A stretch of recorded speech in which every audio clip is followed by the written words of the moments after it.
Philip had some mental health issues that we weren't really aware of at that time, at least I wasn't. Had some depression, bipolar disorder, and he had also was developmentally delayed. He was a pretty quiet guy. And I'd always just kind of talk to him and say hi to him, but I really didn't get real involved with Philip's life, and I really wasn't tuned in. And one day I get a call from his mom and said Philip just blew his head off in our bedroom. And I was just devastated. I'm like, here's a kid who was under my watch, and he died. It's been like 15 years ago. And it's still hard to talk about it. So some of you are here today, and because you have had loved ones who have been touched by suicide, either they've been suicidal, or they have completed suicide, or they have attempted, or you may have at one point in your life been very suicidal yourself. And so the beauty of what we're going to talk about is this, is that regardless of how you're involved with somebody who is suicidal, you make a difference. And I want you to ever forget that, okay? And so we're going to talk about this. This screen up here that you're looking at right now, you see this gal on the left-hand side of the screen, her name is Camille. You have these encounters with people who significantly impact your life. And Camille is one of those people that significantly impacted my life. She's not dead, by the way. She's alive and doing very well, but she could be dead today. She could be dead if people had not intervened with her life. So I met Camille at a suicide conference we were speaking at. We weren't speaking now. I wasn't teaching at this one. I was just attending. My wife and I. And there was this girl who was sitting on stage with a whole panel of other young kids in high school. And she just had this radiance about her. And there was something about her that just had this kind of magnetic quality. My wife was like, we got to talk to that girl because she had been suicidal and yet had chosen to live. She was balder than I was. She didn't have a speck of hair on her head. She had alopecia. And her story was that as she was in junior high, her hair started falling out of her head. And the kids started picking on her and started bullying her like very severely to the point that she was ready to kill herself. She went to the school officials. They did nothing about it for 2 years. And she just got to her wits' end. So she decided one day she was going to kill herself. And fortunately, her sister came home unexpectedly. She felt like she needed to come home and check on her, and she got involved with her, and all of a sudden, just a whole series of events. She got help, and she's okay today. And she actually started an amazing outreach to kids around suicide called Cam's Dare to Be Different. I don't know if any of you guys have seen her YouTube and Instagram and Facebook channel. But that's Camille there, and she's actually doing modeling and stuff, and she's in school. This slide that you see here is on our YouTube channel. I was going to play bits and pieces of it tonight, but there's just not enough time. And so it's like a 55-minute interview I did with her, and then there's going to be a second interview on YouTube that I'm doing with her mom about how we can help people with bullying and with suicide. But if you go to LiveLifeVideo, the name of the actual video is called Bullying and Suicide. We just started a YouTube channel, so there's like 17 subscribers, and it's like buried so far down the YouTube basement, it's hard to find it. But if you guys can go on and see it and like it, it'll help to get some visibility and pass it on to your friends. That would be awesome. So Cam after that, something happened in her. And she went for a while, and finally one day, she got angry. And she decided, you know what? Instead of me taking my life and giving in to these people who are bullying me, she said, I'm going to take my life back and create a life. And that's exactly what she has done. And her parents went with her, and they confronted the school system. The school has made some major changes in how they handle this and stepped up to the plate. And so I want to know is you make a difference when you get a chance to speak at this locally or with somebody. But guys, I want to say something to you. When you see somebody around you who is hurting and somebody who's being picked on, it's up to you to come alongside them and help to protect them. One of the things I said to Camille, I was kind of sick of the internet because there's so much anger and vitriol going on, and we have a lot of people with half-developed brains who are, just going on saying stuff, and all this kind of meanness and cruelty that's coming off the internet and comments on people's YouTube and Facebook pages and stuff. And so I said to Camille in my interview with her, I said, you know what? I'm at the point that YouTube and all the social media stuff needs to go away. And she said, I disagree. I said, cool. I said, tell me why you disagree. She said, because YouTube and social media actually ended up saving my life. And I said, I thought the comments and stuff were what was forcing you to kill yourself. She said, yeah, But she said when I took control of it, it helped to save my life. Because she said once I went public with this and started talking about it, then she said everybody started coming to me, and that actually saved me. So what I want to say to you, every one of you with these little 10 fingers that we have the power to say and do things that can destroy another person's life, or we can have some things that, we can say things that can help them. That's a choice that every one of us makes every single day, whether that's on YouTube or whether it's on Instagram or Facebook or in the classroom. And there's a lot of pressure for people to comply with that. So one of the things I want to say is to do a real quick risk assessment. I'm going to give you some information, and then I want to take a vote here. So here's the information you're given. You hear about this at school or wherever you're at. A teenage girl who's in your church group has begun an online relationship with a boy she's never met, and she's really upset. Although she's never actually met him in person or talked to him on the phone, he suddenly starts acting weird in emails and goes from saying really nice, kind, loving things to her to really cruel and mean things. So based on that information, scale 1 to 10, how concerned are you? Why not? So those of you who are concerned, 1 being low, 10 being high, how many of you are concerned from her on a low from about 1 to 3? Raise your hands. Okay? How many of you concerned from her on a scale from about 4 to 6? Raise your hands. Okay? And how many of you concerned to her about 7 to 10? Raise your hands. Okay? Almost everybody, especially the youth here in the group, hit that 7 to 10. Why? Because as an adult, you know what an adult would say with this? What would an adult say?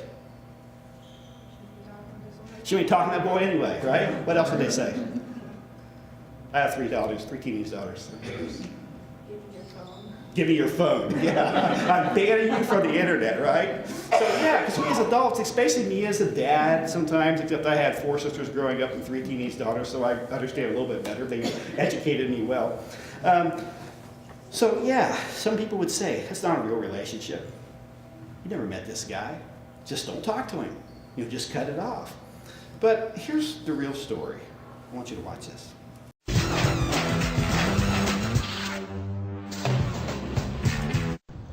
What happened here is horrifying. Why it might have happened will leave you incredulous. She was just a good girl. Tina Meyer of suburban St. Louis is the mother of Megan Meyer, who had lived a challenging childhood.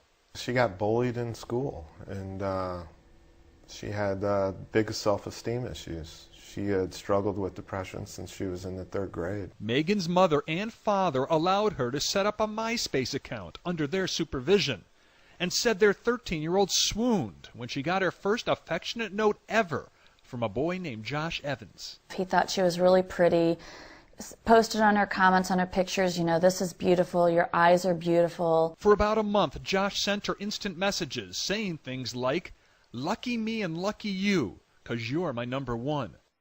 But Megan's mother and father started getting suspicious, because although the notes were not explicit, their parental instinct told them something wasn't right. I did contact the police department, and I called and asked to be transferred to the Cyber Crimes Division to see how can I check to see if this MySpace account is real. Nothing you can do. And then one day, it was a whirlwind. It was Josh saying horrible things to Megan, Megan saying things back to him. Nasty messages from a boy who just a day before meant everything to this lonely girl. One in particular cut deep. The world would be a better off place without you and have a shitty rest of your life. Megan was distraught beyond words. This is the part I'll never forgive myself for, because she was looking for me to help calm her down like I normally always did and be there for her. And I was upset with her because I didn't like the language that she was using, and I was upset that she didn't listen to me and sign off when I told her to. And so I was aggravated with her about that and told her that she knew better. And she just said to me, you're supposed to be my mom, you're supposed to be on my side. And she took off running upstairs. It was too quiet for too long in that upstairs bedroom. Tina left, walked upstairs. I didn't really pay much attention to it. And then I just heard a blood-curdling scream. I just saw her hanging from her closet. When she just screamed, I was right there. I tried picking her up. I held her, and I yanked the whole closet thing out of the wall, and Tina ran and got a knife so I could cut the belt from around her neck, and then started performing CPR. She had tears the entire time running down the side of her face until she passed away. Just like, please, please, Megan,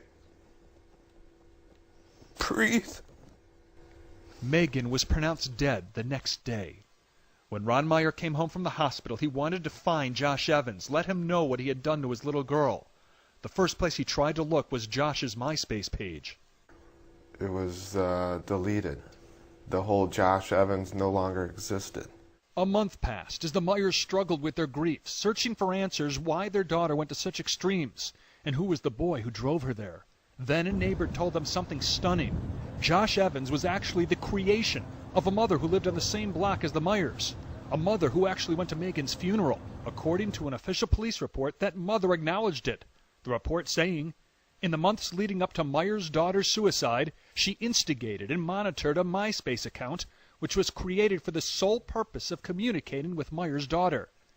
The Meyers were told the other family wanted to find out from Megan why she was having a dispute with their own 13-year-old daughter. As if my daughter would have killed herself with a gun. They loaded the gun for her. We are not reporting the name of that other family to protect the identity of their daughter, but did go to their home to try and get their side of the story. Is anybody home? The woman's father answered the door. In a soft voice, the grandfather said it was sad, but then would not say if he thought the police report was wrong. Have you talked to these people since then? Yes, I have. And what have you said to them? Probably things that I can't say on camera. And what have they said back to you? Give it a rest. Give it a rest. Now at this point, if you're waiting to hear what law enforcement is doing in an effort to get Megan and her family some justice, well, you may be waiting forever. County prosecutors, the county sheriff's office, and the FBI say there is no indication whatsoever a crime has been committed, so there are no plans to do anything legally. After initially telling us they weren't even investigating the case anymore, the prosecutor is now telling CNN his office will review the situation. But more than a year has gone by since Megan hanged herself. Tina and Ron Meyer, who have separated partly because of the stress, were told by lawyers it was best to stay quiet. But they no longer are. They are angry and feel they owe it to Megan to speak out. Maybe your story could help the welfare of another child someday. Absolutely. That's what we hope. Gary Tuckman, CNN, O'Fallon, Missouri. Wish we had time to unpack that more about what was going on with that relationship there. But with this kid, all of a sudden she goes from being built up and seems he has this relationship to having something just ripped away from her. There's a lot of other factors that's involved with this. There was a lot of kind of indicators before that this kid, could have potentially been in trouble. But sometimes we're so close to the situation we don't see it.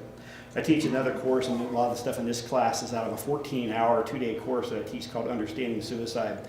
And in that course, we talk a lot about this stuff. But one of the things that happened a lot of times after this course is just what happened this week. One guy just called me for like 4 days trying to get a hold of me. He's like, Kevin, I just took this class with you. And he said, I went home and I was on the beach on vacation. I saw this guy who had a veteran's hat on. He was down there walking on the beach, and he had a scar on his face. And he said, I stopped and talked to him. I said, hey, how you doing? He said, did you injure yourself in the war? He said, no, I tried to blow my head off with a shotgun.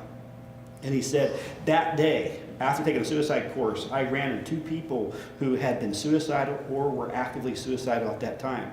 And so what happens a lot of times that I hope will happen with you as you leave here today is that you leave here with an increasing sense of awareness.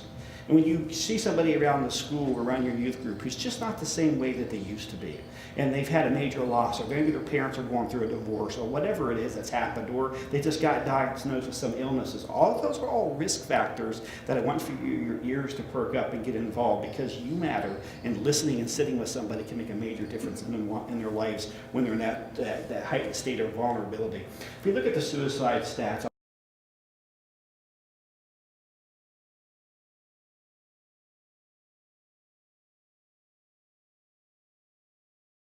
I'm not going to show a lot of stats because they're all over the internet. You can grab those yourself. But this is teen suicide rates and the trends that we're seeing. You see here back in the 70s and 80s and up in the mid-90s, there was a huge increase in suicide to the point that the Surgeon General actually said that declared suicide to be a major public health factor risk nationally. So there's a lot of suicide awareness stuff and a lot of campaigns that begin happening and a lot of things at the national, state, and local levels, and we start to see those trends go down.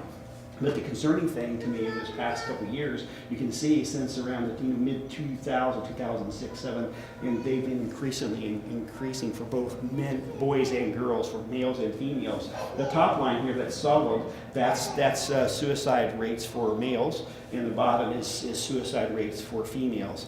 Here's another chart here. If you see, this is the causes of death of youth from ages 10 to 24. On the right-hand side of this big as green is unintentional injuries. People die by car accidents or whatever. 40%, almost 40%. It's the biggest group. Next to that, second leading cause is suicide. So you're at much greater risk of killing yourself than other things, and so we really have to get involved. When we ask about female and male suicide attempts, we know that females attempt suicide 3 times more likely than males do.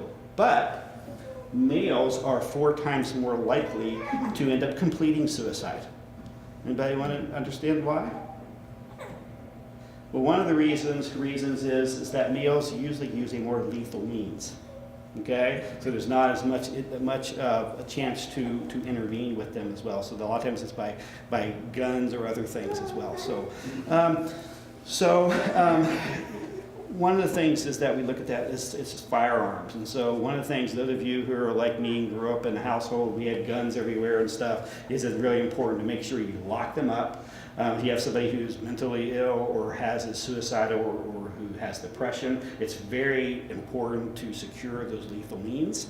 Very, very important. And then the second one is poisoning, and females have a high rate of completing with poisoning. It's not as lethal as firearms. However, it's interesting, the trends are also increasing that females are also using weapons, guns to kill themselves as well more. Here's male and female deaths. I just want you to see the left-hand side is the dark side. That is up like 1999 where the statistics were, and then the gray side is in 2014. So we see in your age bracket here, 15 to 24, and some of those you are in the 25 to 44 range, there's been an increase in both of those since the 90s. That's for males, and this is for females. And see, if you look at that compared with the male chart, females are actually completing themselves at a higher rate compared with 1999 than males are. And so comparatively. So it's interesting to look at that, sad to look at that. So if we looked at this compared with students, 17% of students seriously considered attempting suicide past 12 months, 24% of females and 11% of males. And then 13.6 students made a plan about how they would attempt suicide in the previous 12 months. So when we look at these, the 8% of students had attempted suicide at one more time in the previous 12 months. And then here's another one on poisoning, 2.7%. So we've talked about this leading cause, third leading cause of 10 to 14, and the second age 15 to 34. So just real quick stats. There's a lot of stats, but I want you to know, obviously, you're here for a reason. And one of the reasons they called me in because there's been some recent suicide activity here in the area, and some people, your community is concerned. So we're going to talk about what we can do. I'm going to talk about some myths. These myths are defined by the World Health Organization, and the number one myth that people talk about is that most suicides happen suddenly without warning. A lot of times it feels that way.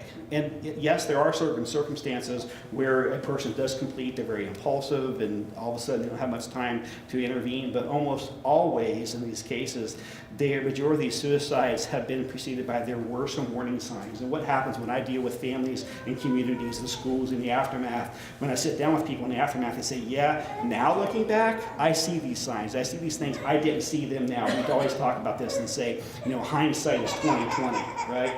But there are some signs. So one of the things I want for you is have a increased sense of awareness as you're dealing with people. Some risk factors is if somebody has been struggling with depression, anxiety, or they start having some disruptive behavior, they're acting differently than they used to. That's a really something that you want to watch for. I know being a teenager, your moods fluctuate, a lot. So do mine, even as an adult. But you want to watch the things that are outside those perimeters of how people usually are. If they start using substance abuse, either drugs or alcohol, those things, relying on that, that's a big thing. You want to really watch for the relational breakup. Or anything kind of related to that. Somebody's boyfriend or girlfriend just broke up with them. Mom and dad, just broke up. That family disruption in there, piece of that as well. Increased availability of firearms. And so people have access to lethal means more. You want to look at that. One of the big things that consistently the research shows that if there was a previous attempt, that's a huge risk factor. So people, the more that they do it, one of the things that we know from research with this is that in order for somebody to kill themselves, they have to override your natural inborn inclination for survival. And we have that. I know many people over the years who want to die, but they can't do it. They can't jump off the bridge. They can't stand on top of a chair and kick that out. They can't bring themselves to do it because the body does everything and the mind does everything possible to survive. So you really have to be able to override that. And one of the things when people make multiple suicide attempts, they get better at it, so they're able to finally able to complete. And then some of the kids who are struggling with the LGBTQ population, lack of support, lack of judgment, all these type of things are big factors as well. The second myth that we have is people who talk about suicide don't really mean to do it. They really won't do it. And that's some people you hear go say, if they're talking about it, they're not going to kill themselves. No, that's not true. Sometimes, there's always those kind of outliers with that. But people who talk about suicide may be reaching out for help. Now, I know as a kid, and we say stuff all the time, "Oh, just shoot me now." Those type of things that sometimes we do. But some of these kids that I've worked with, when they look backwards, it's been a long pattern where they gave people a lot of different cues about that. And so if somebody says something to you about that, stop and say, "Hey, I'm not going to let that pass what you just said that. Tell me what you just said." I'm just joking. Hey, I've heard you say that 4 times in the past month. I'm concerned about you. Don't let it go. So if I hear something like that, I want to stop and I'm going to address that with that. So a lot of people who are experiencing, contemplating suicide are experiencing a higher level of anxiety and depression, hopelessness, and a lot of times they just feel like there is not any other option. Talk about some terms real quick. So you hear me, I don't say committed suicide. I say completed suicide. There's a reason why I say that, because it's more technically accurate, but there's a bunch of other reasons as well. When somebody completes suicide, it's a death that's caused by self-directed injurious behavior with intent to die as a result of that behavior. So basically, somebody did something intentionally with intent to die, and they ended up dying. And so the problem with suicide, a lot of times you don't really know the cases behind or what else had happened with that. So a suicide attempt is a non-fatal, self-directed, potentially injurious behavior with an intent to die, but they just did it. Like the guy that I was working with, he tried to kill himself. He put his shotgun on the ground. He puts his toe out to hit it, and the recoil kicks back and blew off part of his head. When that happened in the Research Medical Center when I was here, and the guy was still living, he woke up, he was mad. So that was a suicide attempt, where suicidal ideation is just thinking about it. So almost everybody, in the studies, has at some point thought about suicide, maybe fleetingly, if I just pulled in front of this car, if I did that. So there's a whole gradation of how much somebody completes suicide. One of the questions I ask, if I ask somebody, have you been thinking about hurting or killing yourself? And they say, yeah. Next question I ask is, how long? Have you been having these thoughts? And then another question, have you thought about how you would do it? You look at the means and those type of things. So you want to know this. So if they say, maybe once or twice a year when my boyfriend breaks up or whatever, I get that. That's very different. Somebody says, on all the time for the past 2 years. Okay? So each time you hear these things, you want to listen to it. Now, suicide gesture. Some people don't like the term and they think we should do away with that term. Why? Because they think it doesn't necessarily cause people to take it seriously. Sometimes it's seen as pejorative or just tension seeking. But what I want to say is, yes, some people are manipulative with this, and they use suicide threat to get somebody's attention or keep their boyfriend with them or that type of stuff. Yes, that does happen sometimes. But you really have to be careful with it and take every suicidal gesture or ideation or thing that you hear or see. You need to take it seriously.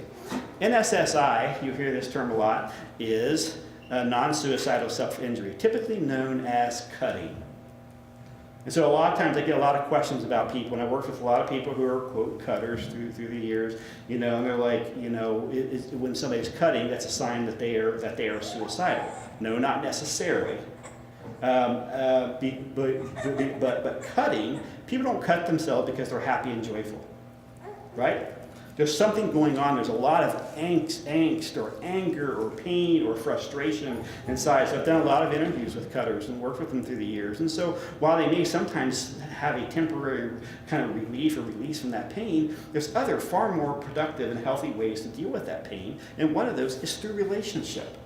So if people can learn how to talk about it and how to deal with it and learn some other constructive ways to deal with it, that's a way that they can do it in different ways. So if you hear that somebody's cutting, you need to take warning and really get involved with people and help them get some help. Because while it may temporarily stabilize and keep them from killing themselves, it in the long term has some very negative and some health effects that can even become worse. The third myth that we have is somebody who is suicidal is determined to die. Now I might say, of course. Well, here's the deal. People who are suicidal usually have a controversy going on in their head. They want to die and they want to live. And one of the questions that I ask people all the time who are suicidal, I say, do you really want to die? Or do you want to just stop the pain of the life that you're currently living? And almost always they'll say, I just don't like this life. And my other question would be, if you could have a different life, would you choose to live? And almost always people will say, yeah. But they've lost hope that that can happen. And so if I can get them to think that, then one of the things I can start exploring that with them and help them to get some help. Because a lot of times what we do is we're stuck in a system we can't see beyond tomorrow, or we're in a system that's not really supporting us, and so we ended up going downhill with that. The fourth myth is that once somebody is suicidal, they will always remain suicidal. That is absolutely not true. I could write page after page after page after page of people who I've worked with at one time in their life that they became suicidal because of the events that were going on in their life. But they got through it somehow, and today they're doing fine and they're not suicidal anymore. So a lot of times people just have what I call, they're episodically suicidal. And for those of you who have friends, just sitting down and listening to them and being with them and helping to get through that, protecting them and keeping them safe for that couple hours or overnight or that next few days till they can get over that, a lot of times they'll be okay. But they need us. We need each other. We as human beings are designed for relationship. And we heal in relationship. And so you are significant and you make an important difference to those people who are suicidal. But a lot of times our eyes aren't open enough to see those signs. The fifth myth is that only people with mental disorders are suicidal.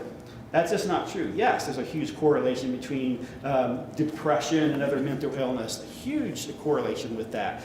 But yes, a lot of people who complete suicidal have some kind of mental illness or are depressed, but not all people who are depressed kill themselves, okay? There's a very big difference between that. And sometimes those two views of that get skewed. A lot of times people are just hurting, and they're hurting significantly, and that's what's cool about that, is that when we come alongside and help them and let them talk about it, that can help to stabilize them. The Psychology Today did some research, and they have these 6 reasons why people attempt suicide. I want you to listen to these, because when you hear people in your life who are maybe going through some of these things, it should be a trigger in your mind. Get involved. They're depressed. Sometimes they are psychotic, and if you're psychotic, you need medication to help you through that because you're not thinking clearly and you can't see the world clearly. Sometimes they're impulsive. One of the things that you may not know yet, especially if those of you who are under the age of 25, is that your brains are not fully developed. Okay? And one thing that I know is at 50 years old that I didn't know is that 16, 17-year-old that I didn't think I could get through tomorrow because of this relationship, or I got these bad grades or whatever happened, looks very different now at 50 years old. And some of the people who I've worked with who are suicidal in their life, that's why you need somebody to tell it to, because they help to expand your perspective, okay? So when you find somebody who's suicidal, be with them and get them through that impulsivity. This is what's so dangerous. When somebody has a gun in the bedroom and their girlfriend breaks up with them on the phone, that boy walks in the bedroom, gets his dad's gun, blows his head off, and doesn't have time to think. He's impulsive, he may have ADD, all these things are risk factors for them, and they can just an impulsivity. And so, you know, if those are risk factors, you've got to remove those risk factors when they're helpful. Sometimes they are crying out for help. They've talked to somebody, nobody's helping them. Nobody's helped them. They tried this, they tried that, they tried that, and they're in desperation. They make a suicide gesture to get people's attention. They may not intend to die, but you know what happens? I don't know how many families I've working with. That gesture goes wrong. They take those pills and they look it up and do some research. They think, if I take this many pills, I've got about 2 hours to live. Mom will be home, mom will find me. Guess what? Mom has a flat tire, or mom works late, or something else happened, and they miscalculate, and they end up dying. So you really have to take every gesture seriously. And then some people, though, do have a philosophical desire to help, to die. They've been living for a long time. They've had chronic pain issues or whatever. Some people do just have, they thought through and they decide they want to die. And I've worked with people like that. And sometimes they've made a mistake and they can't see tomorrow past it. So myth 6 is that talking about suicide is a bad idea. And it can be reinterpreted as encouragement. And no, that's not really the case, unless you're saying, hey, why don't you kill yourself, which we wouldn't do. But people who are contemplating suicide are already thinking about it. That sounds like duh. But it's true. If they're thinking about it, they're thinking about it. And, you know, you're not telling them to do it, but giving them, and so many times I had people say to me, you get it. You understand. That's what Camille says, you know, as a high school kid who's been bullied and had all this stuff happen with her to the point she's suicide. When she gives her speeches at schools, kids say to her, you get it. Finally somebody understands. And let me say something to you. Not everybody gets it. You may go to your mom. You may go to your dad. You may go to one teacher. You may even go to a counselor. Camille went to 3 counselors before she found somebody who got it. And so what I'm saying, don't give up. If you have a friend, if they don't like that counselor or whatever, help them find somebody else. But don't give up on them, because you'll find somebody who you will end up clicking with. How many of you have watched Netflix series 13 Reasons Why? Raise your hand. Okay, mostly young people. So, okay, I've watched that. Let me ask you this. How many of you, after viewing that, saw that as a positive series in some way? Raise your hand. Okay. How many of you saw that as a negative series? Okay. Okay, yeah, so I have some people who have mixed feelings on that. Some of the people who say the positive thing is that it brings it to people's attention and they're talking about it. Other people look at it and say, I don't like the way that it's shot, I don't like the way it glorifies it, and a lot of that. So people have a lot of really huge concern about it. So Jennifer, my wife, and I, on that LiveLifeVideo channel, we're going to do a series. We decided that we're going to do 13 reasons why not. And so what I would like to do after Mr. Tom gives his speech before we close up tonight, I would like to hear from you. And if those of you who have known people who've completed suicide or who have had suicide attempts, or you yourself, I would like to know, as we're kind of compiling these things, I'm asking these all over the country when I'm speaking, what are the reasons you think people should not kill themselves? Okay? And so after Mr. Tom speaks, then I will come back. So thank you for your time, but I want you to close with this at the end. What can we do? You can do something. The biggest thing is involvement, caring, kindness, and compassion. And most of all, just be here for somebody and listen to them. The best thing you can do. And so Tri-County Mental Health is here, and they're going to talk to you now about what you guys can do locally to get more involved. Thank you.